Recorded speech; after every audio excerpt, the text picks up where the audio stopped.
अस्सलाम वालेकुम। आप देख रहे हैं सराइकी रिपोर्टर। आज एक कमेंट्स मुझे मौसूल हुआ है, तो कमेंट्स में भाई कह रहे थे कि बी कैटेगरी का फ्यूचर क्या है, इसका क्या मुस्तकबिल है।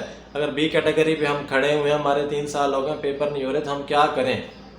और जो बंदे कर रहे हैं बी कैटेगरी, उनको आपको क्या मशवरा देना चाहेंगे। भाईजान, मैं कौन होता हूँ आपको मशवरे देने वाला। आप खुद समझदार हैं। और बाकी कहते हैं ना, किसी का भला करो तो उसके बुरे की उम्मीद रखो। तो मैं आपको कोई भी आपको सजेशन दूंगा तो आप मेरी बात नहीं मानेंगे, लेकिन मैं आपको अब चीज़ें बताऊंगा ओरिजिनल है। आपको भी पता होगा कि इसका क्या फ़ायदे हैं, हमें क्या इसका क्या नुकसान है। मतलब मेरे मशवरा ना देने से भी आपकी जो मैं आपको बातें बताऊंगा, आपको समझ आ जाएगी कि हमारे लिए क्या बेहतर है। तो भाईजान, आपको मालूम है हुकूमतें चेंज हो गई हैं।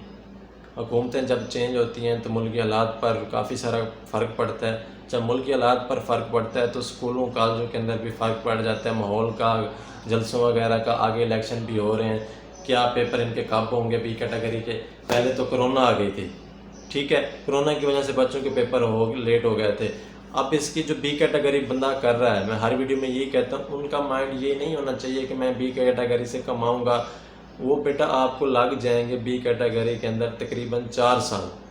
अगर 4 साल आप फ्री हैं, मतलब आपके पास 4 साल के अंदर कोई काम नहीं है, आप कहते हैं मैं डिग्री लेके काम करूँगा, आपका घर वाले अफोर्ड कर सकते हैं, आप हॉस्टल फीस अफोर्ड कर सकते हैं, तो आप बी कैटेगरी कंटिन्यू रखें। लेकिन जो हमारी तरह गरीब लोग हैं, जो हॉस्टलाइज रहता है, उसको यही लारा दिया जाता है, कॉलेज में आकर 1 लाख 1.5 लाख फीस पे करता है, तो फिर उसको कहते हैं 2 साल के अंदर आप पास करेंगे, फिर आपको लाइसेंस मिल जाएगा, आप स्टोर बना सकते हैं, आप गाँव में अपना अच्छा तरह कमा सकते हैं। इसी चक्कर में बच्चा बहुत सारा अपना नुकसान कर जाता है। तो मैं आपको बताऊंगा, जो बी कैटेगरी करना चाह रहा है, इसके जो एडमिशन फ़ीस आप 30-40 हज़ार भरेंगे, 5 हज़ार मंथली भरेंगे। लेकिन इसके जो फर्स्ट ईयर के पेपर होंगे आपके 2 साल बाद होंगे। सेकेंड ईयर अगर सप्ली आ जाती है वो भी साल लग जाएगा। मतलब इस डिग्री के अंदर आपको 4 साल लग जाएंगे। बच्चे अब क्या करते हैं, फर्स्ट ईयर में आके मेहनत करते हैं, फुल टाइम पढ़ाई करते हैं, लगे रहते हैं। मैं भी बच्चों को यही कहता रहता हूँ कि आप कम पढ़ा करें, क्योंकि स्टार्ट के दिनों में लोग शौक से पढ़ते हैं, पढ़ते रहते हैं, 1 साल वेट करते हैं। जब 1 साल अपने सीनियर को देखते हैं कि उनके पेपर नहीं हुए, तो फिर बच्चा पढ़ाई छोड़ देता है, जिससे बच्चे को काफ़ी सारा नुकसान होता है। वो फिर अपना टाइम पास, उसके कॉलेज का जो माहौल होता है या उसके शहरों का जो माहौल होता है, उसमें वो अपना एडजस्ट हो जाता है। फिर उसको पार्टीज वगैरह, और घर वालों को कहा मैं पढ़ रहा हूँ। लेकिन जब 1.5 साल बाद, 2 साल उस बच्चे की बारी आती है, तो बंदा पेपर याद ही नहीं कर सकता, पढ़ ही नहीं सकता, क्योंकि मैट्रिक के उर्दू मीडियम होती है लड़कों की, जो काफ़ी सारे बी कैटेगरी कर रहे होते हैं, या जिनसे कोई कोर्स ना हो तो वो बी कैटेगरी में आ जाता है कि हम लाइसेंस लेंगे, तो उनको फिर इंग्लिश में पेपर काफ़ी मुश्किल हो जाती है। तो इसीलिए अगर आप भाई, बेहतर मैं यही कहूँगा, बी कैटेगरी में तो एडमिशन ले रहे हैं, आप पढ़ भी रहे हैं, इतना ना पढ़ें सही, कम पढ़ें। आपके माइंड में हो कि हमारे पेपर 2 साल बाद होने हैं, उसी तरह पढ़ें। लेकिन आपको फिर भी ये तनख्वाह जो है 4 साल बाद इसके कोई आमदन आपको मिलेगी।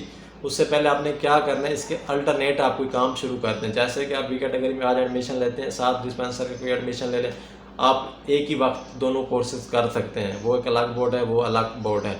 तो आप डिस्पेंसर करें, डिस्पेंसर की प्रैक्टिस आप शुरू करेंगे। साथ अगर डिस्पेंसर नहीं कर सकते, लैब कर लें, एक्सरे कर लें, OTT कर लें।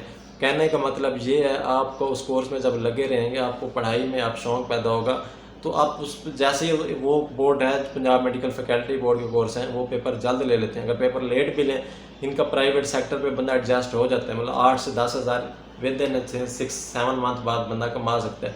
जब वो कमाएगा, अपनी लैब की फ़ीस भी भरेगा, बी कैटेगरी भी पढ़ेगा। जब उसकी लैब कंप्लीट होगी या डिस्पेंसर कंप्लीट होगी, तो अपना वो बंदा कहीं ना कहीं प्राइवेट जॉब लग जाएगी।